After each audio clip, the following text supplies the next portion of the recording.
It is my incredible honor to introduce our speaker tonight, Dr. Jenna Jambeck. Myself included in this world that she's impacted with her incredible work she's done over the last 25 years. When I was in grad school, I wrote about 10 proposals on plastic circularity and all were rejected.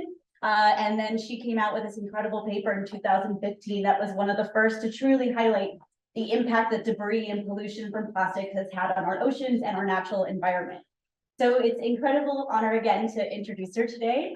So Dr. Jenna Jambeck is a Georgia Athletic Association Distinguished Professor in Environmental Engineering at the University of Georgia. She's also a 2022 MacArthur Fellow, the founder of the Circularity Informatics Lab in the New Materials Institute, and she's a National Geographic Explorer, which is just so cool. She has been conducting research in solid waste and plastic debris for over 25 years. And her seminal work, in my opinion, was a huge catalyst towards funding and new initiatives towards a circular economy for plastics, and really catalyzed that change in our ecosystem, start paying such close attention to this space. So with that, I want to just summarize by she's not only an amazing scientist, but her outreach and communication and community engagement have gone so far beyond the lab. She was one of the first, or she co-led, the first ever women-led expedition for National Geographic, conducting comprehensive research on plastic pollution in the Ganga River Basin, which she'll be talking a bit about today. And her research team led the science component of the Mississippi River Plastic Pollution Initiative. She also was a co-creator of the Marine Debris Tracker app. So much more that she's done that she's going to share with you guys today. So without further ado, please welcome Dr. Jenna Jambeck.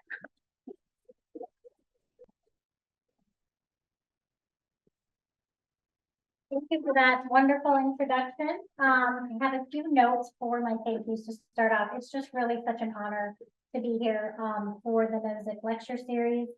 I'd love to acknowledge what a tremendous leader you've been, Arthur Nozik, in the renewable energy research over the past 4 decades. So I hope to one day be there myself. Yeah, I mean, I feel like we have more access in the US to renewable energy than ever before. I don't know if you would agree, but I think your research has really pushed those boundaries so that we have that. I mean, I have an electric car now, which is amazing. And we have solar in so many places. I saw the solar panels out here. So again, truly an honor to be here. So I have some other thank yous. Let's see, let me click to make sure. Okay, so oftentimes people put their team at the end, to put them at the beginning. So you can see all the people who help with the amazing projects I'm going to talk about today. So this is my team. They have followed me to just about the end of the earth, digging through trash cans, tromping around landfills, sitting in front of the computer for hours doing analysis and writing reports and engaging with the public and our community members. So thank you to my team. I'd also like to thank some of my collaborators around the world. So from my National Geographic Data Source team, who you just heard about, and I will talk a little bit more about that project later. We had amazing 18 people in the field, traveled the length of the Ganga River twice in 2019. Also, my ex-expedition teammates, so those collaborators, that was 13 women I crossed the ocean with in 2014 on that 72-foot sailboat. You can see up there, having never been on a sailboat myself. That was a really interesting journey. And we were also trying to promote women in underrepresented disciplines, which include, of course, engineering, other STEM disciplines, and sailing itself. Also, all of the people that I've been able to interact with around the world who work in solid waste, many of them unrecognized, working in conditions that we can barely imagine. And for them, allowing me to see their lives and meet with them and talk with them, they really inspire me to work harder every day in what I do. And finally, my family. So that's us in the lower right corner. My husband and I actually met working at that landfill. It's very romantic. In Florida, that's about the highest place you can be, so you can kind of see sunsets when you're working late. But we did, those are our 2 boys, they're much older now, 12 and 15, but we brought them there and they were like, what? So Anyway, that was their first landfill visit. So to start, I kind of want to give, so if you like the lecture today, and this is not a sales pitch, but I do have a book that came out this year, and I've been able to put a lot of the things that I talk about in some of the lectures in this book. But this book was not initiated by me. It was initiated by Dr. Mari Walker Franklin, who invited me to join her. But to start off and give you some context, I like to start by reading a bit from the introduction. So imagine you're reading the book. Wherever you are right now, look around. Do you perhaps have the book in one hand and your phone made of various metals, plastics, and glass in the other? Are you possibly perched on a park bench made of recycled plastic bags or on your polyurethane mattress? Did you recently flip on a light switch to read this? We come into contact daily with many items made of plastic, such as your phone or parts of your phone, carpet, furniture, light switches. Some plastic items may not be obvious, including multi-materials containing plastic. For example, your clothing might be a polyester blend of fleece, or a disposable coffee cup is paper lined with polyethylene. Metallic-looking snack bags are plastics with a very thin layer of aluminum. While plastic is still used as an adjective in soil science, it now really is a noun that is most known as any of numerous organic, synthetic, or processed materials that are mostly thermoplastic or thermosetting polymers of high molecular weight that can be made into objects, film, or filaments. So if you look at the history of the word plastic, according to Google, it correlates with the timeline of the history and the development of the common material that we use today. So it was really discovered in the 1860s and brought to the public marketplace in the 1950s in the numerous forms I was kind of just talking about. So plastic, as the name of the material that we now know, literally exploded onto the marketplace when humans were looking for replacement for natural materials like ivory. The feedstock for most plastics today are fossil fuels, oil and gas, but the invention of plastics came from a raw plant material, cellulose. So see the book for a bunch more on the history and context. But as the disposable culture for plastics grew, so did the concern over waste management. How would our waste management system handle a material it had never seen before? Even the industry knew this might be an issue as they discussed it at meetings where the information never saw the light of day in those time periods. When plastics began to leak out of the system in the US onto roadsides and into the environment, an extensive campaign to prevent litter began with an industry-funded organization. While it was important for the companies to provide resources to clean up a problem they were contributing to, it also misled the public into thinking it was their burden alone to keep the environment clean. They placed the responsibility for leakage and cleanup squarely on the shoulders of cities and community members, and to this day, we continue to try to play catch up with the problems that plastic pollution has caused. So, you can find this book in other, wherever you get your books, independent bookstores or Amazon. But I want to talk a little bit about the research now, dig into the context of how this sort of has built up to really focusing on. We now have a global treaty under discussion. We now have an office in our Center for Environmental Quality at the White House that is focusing on chemicals and plastics. So in 1950, we created or produced 2 million metric tons of plastic, and by 2015, it was a cumulative 8.3 billion metric tons. So this material increased so rapidly, we couldn't keep up with the waste management systems. So that meant by 2015, because a lot of this is used for packaging, single-use items, 6.3 billion metric tons had become waste. And then what had we done with this waste? This is the paper that's been used a lot for context, and I think why people are really trying to figure out how can we recycle plastic, because global average is only 9%. Our US average has dropped to 5% of plastics being recycled. All the things we love about it can be soft, as I read about, rigid, different colors, additives to make it UV resistant. All those things actually make it really hard to mechanically recycle this material because it's all very different. Although just about every day, and I know there's a lot of work in the space happening here and at NREL with the Bottle Consortium and various people working on that, there's like a headline, at least in my Google feed, like catalyst to be able to recycle this plastic, or a new linking. I just saw this was out of Columbia, IIT Madras, and Colorado State, I believe, there was something that could link different polymers together so that you didn't have to separate the polymers. So people are working on it, still relatively expensive, according to those researchers. So I wanted to give a little bit more, because this was renewable energy, and I know that topic, we're looking for alternatives to fossil fuels. I wanted to kind of put plastics in the context of some of those same fossil fuels that we use for fuel as feedstocks of our plastics and chemicals. I think a lot of people don't think about this when we're thinking of plastics because they seem very far removed, but both crude oil and extracted gas are the feedstocks of our plastics. And so we are making a lot of different products with crude oil, for example, but the building blocks for plastics are just one of those products. So you can see this is kind of like a big train that would be really hard to stop, right? Because we're not going to be, well, hopefully we'll be slowing down making some of these products, but depending upon what we do, in some ways, people are looking at plastics as a way to keep using these feedstocks. If they stop making some of those, or if we continue to make those, we're going to continue to have the products and the building blocks for making plastic.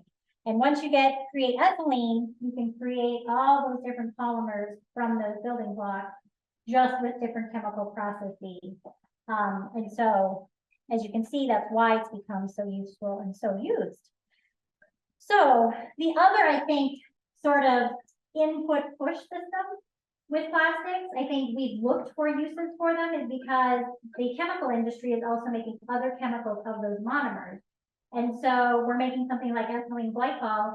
There's only really so much ethylene glycol we need. So other ethylene can be polymerized and we can make polymers that can stay around and be utilized longer. So again, this is a large sort of input push train that continues to be going down the track. So in terms of our environment, plastic does not biodegrade. I'm sure many of you already know that. But what it does is it fragments over time. And here you can see, this was actually sampled in the Canary Islands before we went on that trip across the Atlantic. And this was just washing up on the shore. So I was like, okay, I'm getting ready to cross the ocean. So I walked up to the coastline. We were actually doing a cleanup further up. And I walked up to the waves and the waves were just washing up on my feet. And I looked down and it was just full of this confetti full of plastic. And it was a deposition site, right? So the ocean was like literally spitting out the material back at us. And one of my very creative PhD students has taken microplastic that she's found on our fieldwork trips and started making jewelry with that. So if you want to see some microplastic close up, you can come look at my necklace made by Taylor Madeline. So for research-wise, this was sort of the original estimate of how much plastic was entering the ocean. And I think the first time that I heard about plastic in the ocean, for me, because I was an environmental engineer and I was working on solid waste on land, I was thinking, what are we doing wrong on land?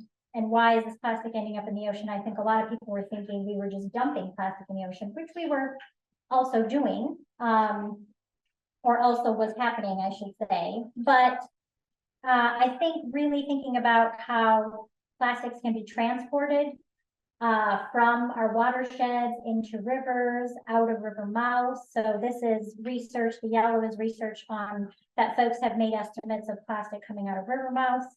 The pink circles are the concentration of microplastics floating on the surface of the ocean. And then the blue is our original estimate. I want to add, and I will talk about the papers that have redone some of the estimates of what's ending up in the ocean. But most recently, some researchers took these pink circles and back calculated what they thought was creating that concentration and found that what was going in is probably less than we originally estimated, which is a good thing, but it was still growing. So they said it's less, but we should still be concerned. So anywhere from 500,000 to up to 11 million metric tons of plastic could be entering the ocean. Of course, some of that also sinks, right? What they're finding on the surface is only the polymers that float. Those that are more dense than seawater, of course, will sink. and then their density changes over time, and they can sink as well as microbes colonize on them.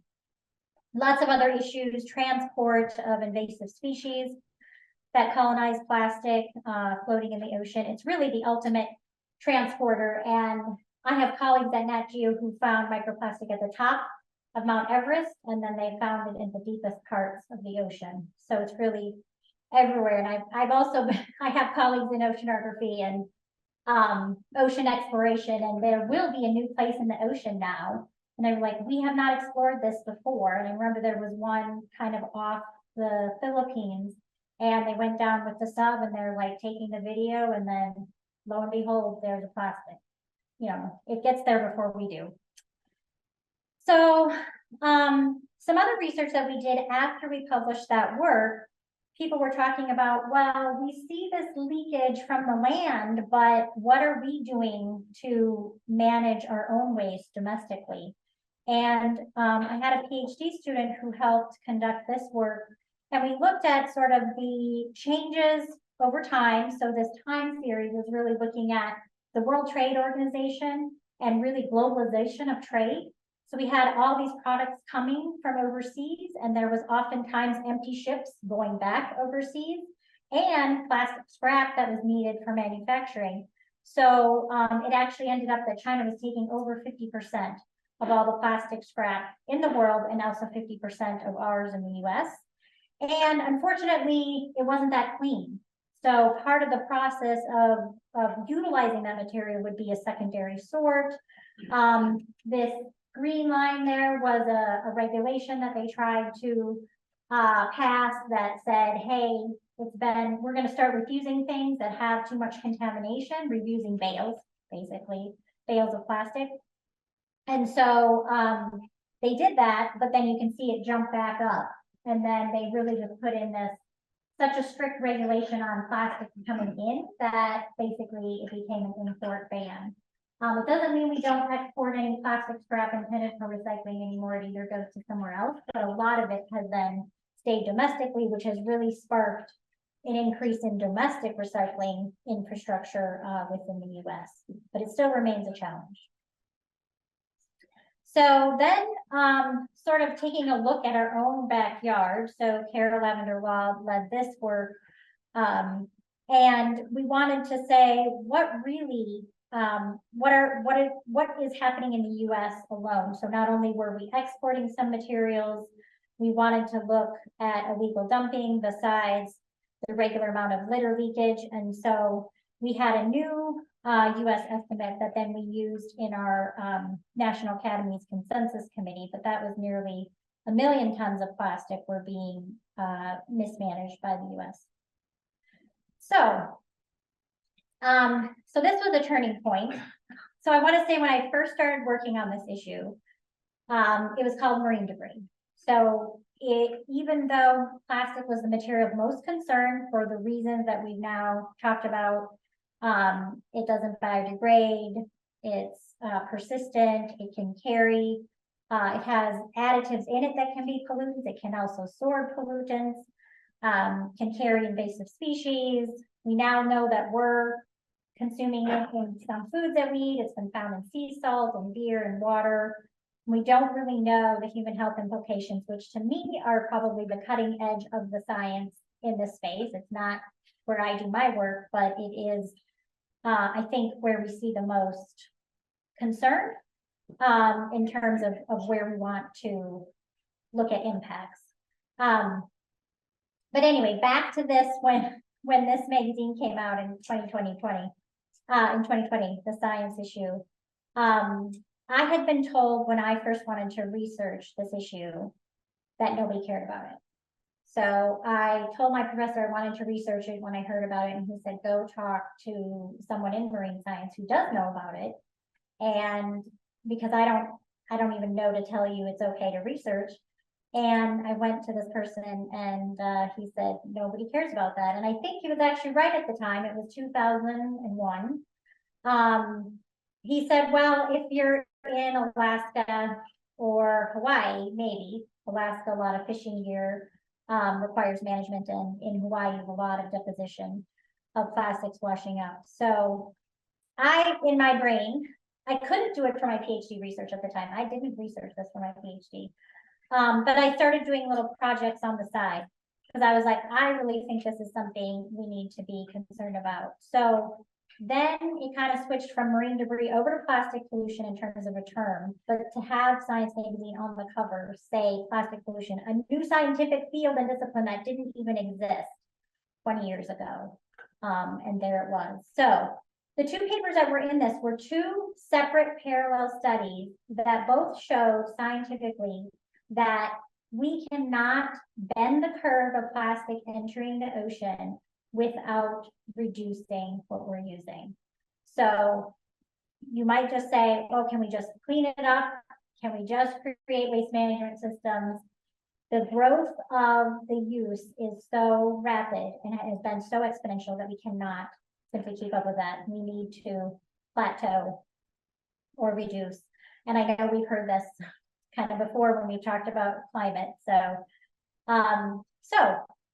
we need to think about that. What can we do? So in when I was first asked to testify to Congress in 2016, I was looking at our model of plastic entering the ocean, and I was like, how can we reduce this? So if we look kind of how we built our model, I was like, okay, well, we could have less in the first place, we could improve waste management systems. And so I came up with this intervention framework, which we then published, but then was adopted by the National Academy's Consensus Committee that I was on in 2021. So if you want to look at a US focused summary of the state of the science, you can see that report reckoning with the US role on global ocean plastic waste.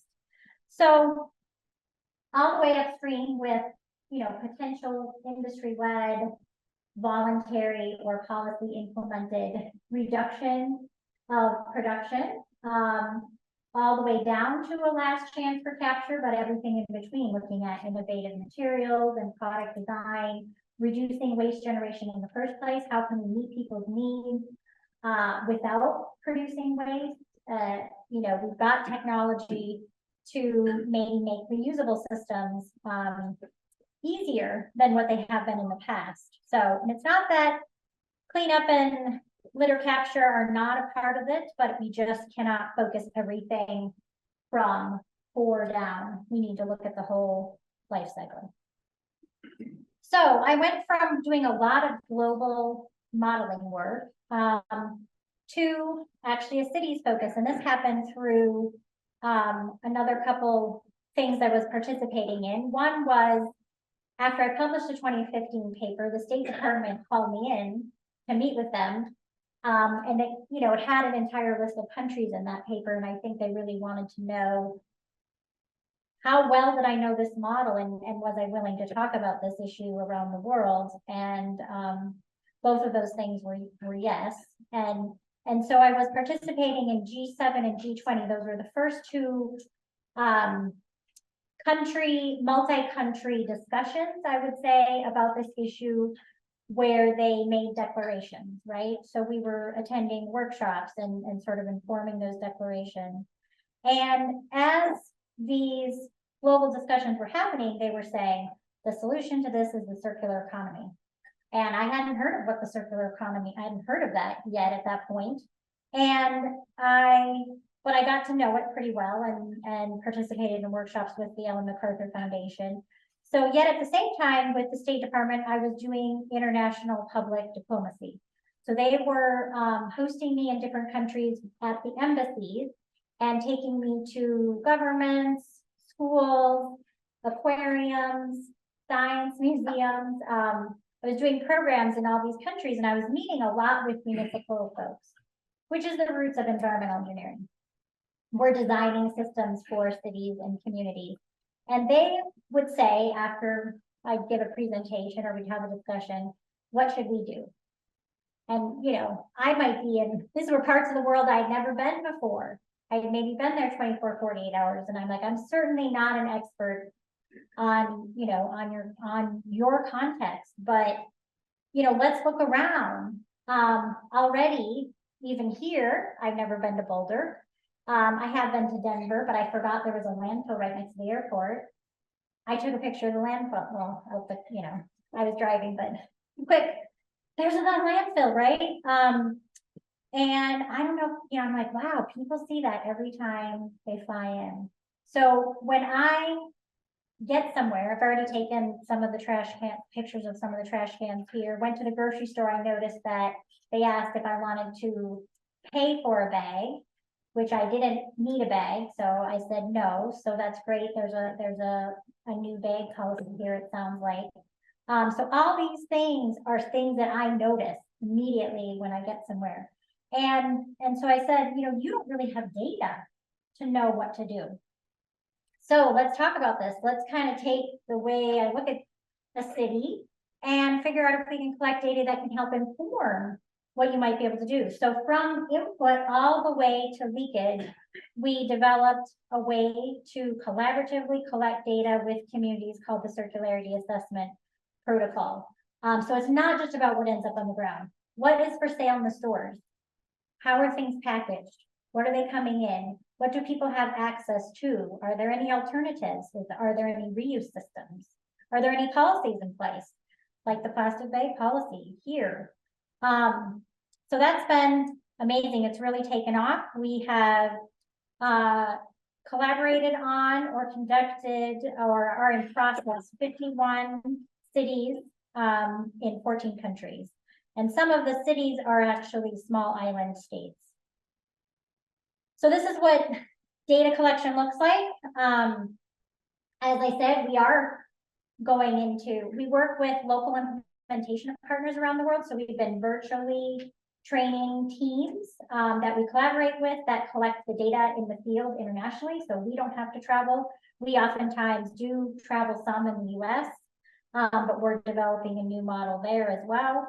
So you're going into restaurants and what is the packaging that they give when they give something to go?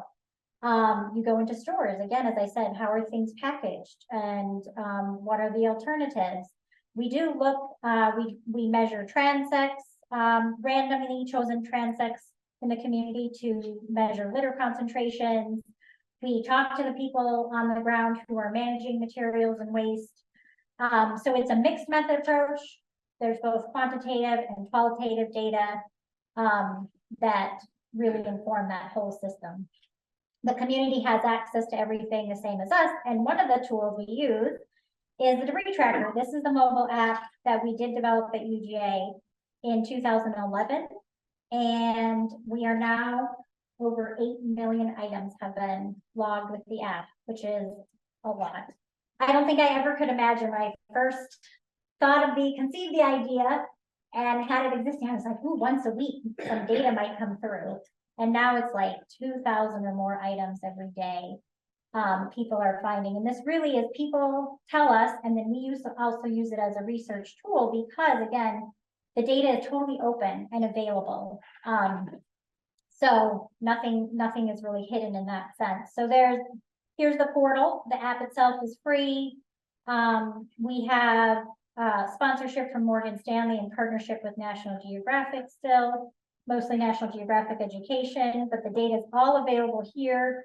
And you can pick a time frame, you can pick a geographic area, you can pick a list of all the different organizations that use the app, and see, get a snapshot of the data. You can also freely download the data and analyze it however you would like with GIS or any other tools. So what we really hope with the CAP and with the cities that have utilized the CAP is that we can promote information sharing. So when they're asking these questions, what should we do? There's a place to go for data and ideas. And that's really where the Circularity Informatics Lab has grown. And what we thought is with all of these together, communicating, we can create a systems change from the ground up. So we have static reports. We've had some feedback that 60-page reports are not way to look and find data. So we're working on that. This is like a first little beta stage of putting some data online where you can take different components of the CAP, choose that single component and compare across cities. So you can filter by city, filter by component. And then still really, I want to provide access to raw data that can be downloaded. because I just remember being a young researcher and seeing like a cool website and be like, oh, I really want to use this data, and then not having it. So I've really been my whole career trying to push for open data.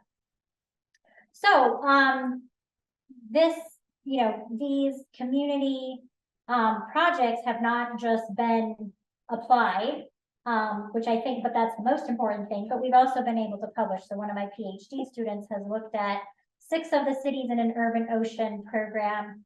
We have co-authors, of course, our local implementation partners are co-authors, which is just amazing to be able to work with collaborators around the world in these 6 different countries.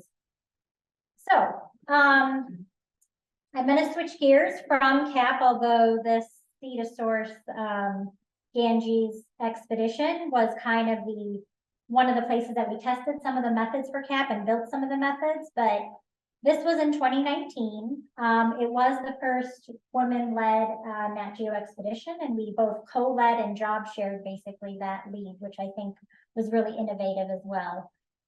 We had folks from Bangladesh, from India, from the UK, from Canada, and from the US, all on this team. We had about 18 people on the ground at a time, as I said, 11 different cities, starting in the Bay of Bengal, going all the way to the Himalayas, over 2,000 kilometers, and we did that twice, collecting data from the river, surface, sediment, air, and then community and land.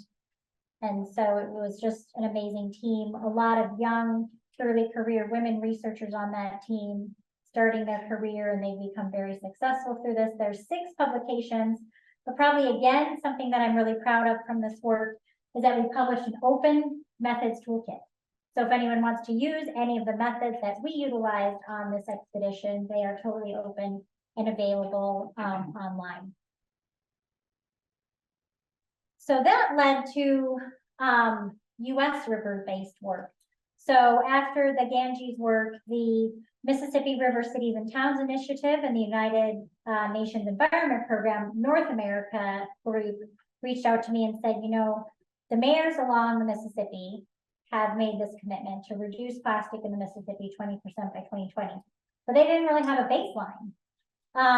You know, they took a bunch of actions reducing upstream input, but they really kind of wanted to see what was ending up on the ground. However, they didn't have a budget or an expedition team like we did for the Ganges. They wanted to use citizen science and community members who wanted to participate and help collect this data. So they asked us to help design the citizen science and community science methods and field guides. And so we did. It was an amazing project to participate in. And it was over COVID. So we started in 2020 talking about it, and we did our field work in 2021 after the vaccines came out.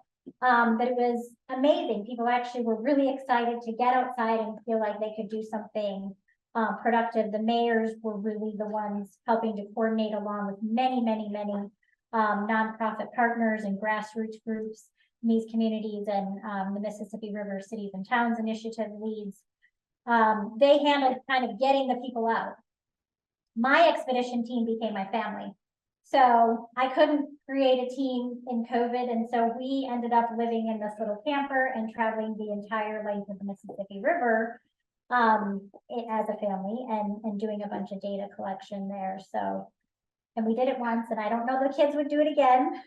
I would, but it was a great trip. So yeah, so would people do this? What we needed them to do was to collect data in a transect method. We wanted to apply the same science that we had used in the Ganges, but with community members. So we did a lot of online training, and a lot of engagement with trainers, and then community meetings on the ground, all outdoors again, and they did. So we needed people to walk about 1 meter wide transect, collect all the data, and do this for about 20 minutes.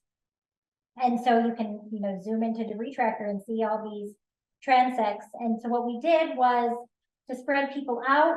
We had 1 kilometer squares turned. If they were yellow, you were supposed to go there and collect data. We turned them blue when there was enough data collected there, because oftentimes people will just go well, I need to go do a cleanup or collect data, and I'll just go to their like favorite spot. We tried to get it spread out. And I think sort of the simple way to think about this in terms of creating change, why are we collecting this data with such detail? But it really kind of tells a story of how this item might have gotten there, and then what can we change upstream to prevent that in the first place. So it's really simple. What is it? How did it get here? And then what can we do about that? How can we make change to prevent that in the future? So community members surveyed over 185 square kilometers, which is over 30,000 football fields along the Mississippi River. Between 2021 and 2022, over 136,000 items were logged. And the top item was cigarette butts. Probably not a surprise if you've seen data before. Now, again, this is different than a beach cleanup. These are urban transects. So these are within the cities along the river, not along the banks of the river so much, and not in the river itself. Although we did look a little bit at some of that data. Number two, not too far behind, I would say, are food wrappers. And then number three, very different than what we found in the Ganges, were beverage bottles. Totally recyclable PET beverage bottles. In the over 86,000 items we found along the Ganges, I found less than 500 beverage bottles. But here in the US, we find they're in the top 3 items, so over 14,000. So quite a big difference there in terms of, we find here in the US recyclable items on the ground.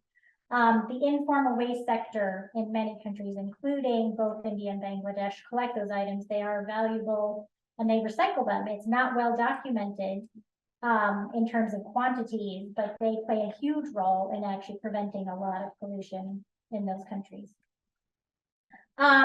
This just came out, I think, the day before yesterday. Well, at least the headline for me. I think the study came out right at the end of November. Plastic pollution from cigarette butts might cause $26 billion of costs per year. And this was a global estimate, but this is, I think we kind of just see these things, and there's a lot of cleanup in the National Academy study. I was compiling cost from DOTs, from cleanup from this material. You can't deny that preventing this in the first place would save us a lot of money, and aesthetically. So the other thing they asked us to do, the mayors asked that we ask people to tell us brands of items that they were finding. So it didn't happen for the majority of the items, but they were identified on 341 items that represented 324 unique brand names. And then we nested them under 197 parent companies. And this data has been around for a while, but not as long as litter data itself, maybe only the last 5 years. But this is really interesting in that, especially some of the brand audits that have been done by some of the NGOs, they are now being used as evidence. And the New York attorney is suing PepsiCo for polluting the Buffalo River. So I don't know. I just never thought this data would be used as evidence. So I think we're seeing a big change in shifting the responsibility of plastic pollution. So a little bit more digging into the science of this. We just had community members out collecting data, but we were able to look at the litter densities across the entire river. They range from 0.01 to 2.79 items per meter square. The transects, we try to do them about 100 meters long, so that's about the length of a block, and 0.01 is 1 item, and 2.79 would be 279 items in that 100 meters. Typically, they're log normally distributed, so the majority of the items are on the lower end of those densities. But we started to look at some influencing factors. So the total population within 10 kilometers of the river, in terms of population activity, is 6.3 million. And we looked to see, kind of as a proxy of infrastructure, materials recovery facilities or recycling facilities. And if they didn't have one within 100 kilometers, there's almost 20% of the population that doesn't have that. So, and especially the southern half of the river. So there's some lacking of infrastructure there. Probably just means they don't have curbside recycling. But again, we use that as a proxy for looking at infrastructure. And we were also looking at things like the population activity. So those 1 kilometer squares, we use a data set called LandScan, which measures the amount of people that enter that square, theoretically in 24-hour period. So you'd think if there was more people doing that, you might have more litter. It's not always the case. But we did see here that we saw 2 at-risk multivariate clusters. So we had to take these variables and say, how can you create clusters that are the most similar with the data inside that cluster, but most different than the others? And so we ended up with 2 being at risk. 1, places that were very far away from those MRFs, those material recovery facilities, and the other was a lot of people in that square. The one that had the lowest litter density had the highest income. So those areas are having probably access to many, many services. And then we had these other 2. It was actually a 1 very low and 1 very high litter density, where all the other variables are actually similar. And so those are having hyperlocal influences. And so we were looking at land use, but this goes to show that it's actually very hard to predict.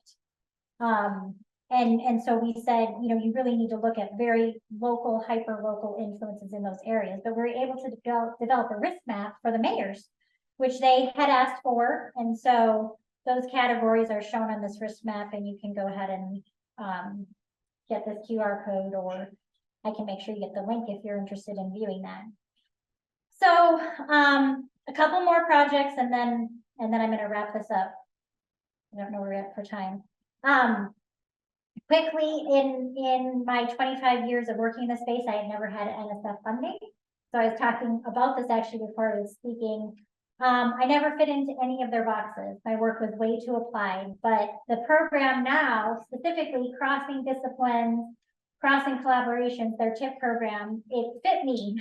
So I was able to get into this convergence accelerator, and we're expanding CAP from just plastics to organics and construction and demolition debris. So that's been an amazing process for phase 1, and we have an application in phase 2, which we hopefully will hear about soon.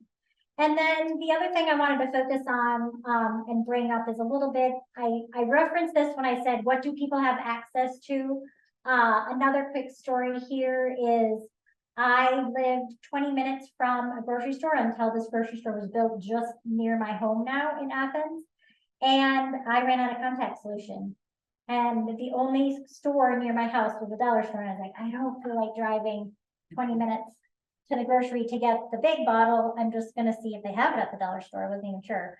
Well, they did have it, which was really great, but they only had a 4-ounce bottle. And I was like, oh, well, this is a bummer, because now I have more packaging, and I have, you know, a smaller bottle. I'm going to have to get more sooner. And then I started thinking about people that only have access to that kind of store. And that's, you know, for transportation reasons, economic reasons, that's where they shop. So we did a whole study of different products and the size, what's accessible, how much packaging. And of course, communities then are burdened with other pollution. We're finding are burdened with more plastic pollution all the way from purchasing through the environment around them. And also from production, right? So on the Mississippi River, we had specifically an environmental justice focus on our most recent study there. And a lot of the refineries and production facilities are near many of those communities, as well as the Ohio River, where we had another project where you got a lot of the shale gas and the petrochemical facilities starting. So that leads to those topics being talked about, luckily, in the global treaty. So the treaty, so basically in 2022, the countries, 192, it is now that have signed on to agree to make a legally binding agreement. They had to agree to do that first, and they said they wanted to do it within 2 years, which is almost unheard of. I think the most recent ocean agreement that just ended took at least 10 years to negotiate. They said, we want to be done in 2 years. There's been 3 sets of negotiations so far. At the third one in May, I was able to speak at the High Ambition Coalition panel to represent science, but it's a hard process, and they're really trying to get through as quickly as possible. And that's how urgent the world feels this issue is. So keep an eye on that. The next negotiation is called the INC, the Intergovernmental Negotiating Committee, is in Ottawa in spring of next year in April. Lastly, if you want to hear from underrepresented voices in this space, 4 early career researchers, after I got the MacArthur, I really wanted to do something to amplify others' voices. And so start a podcast like millions of other people, but this actually came up because I envisioned a global meeting with all these amazing people I was meeting around the world through all these trips. And that wasn't going to happen with COVID. And sort of that derailed it. But then I thought later, I'm like, wait, we could have these conversations through these podcast episodes. And so please check that out to hear from many up and coming and underrepresented voices. So thank you. Happy to take questions.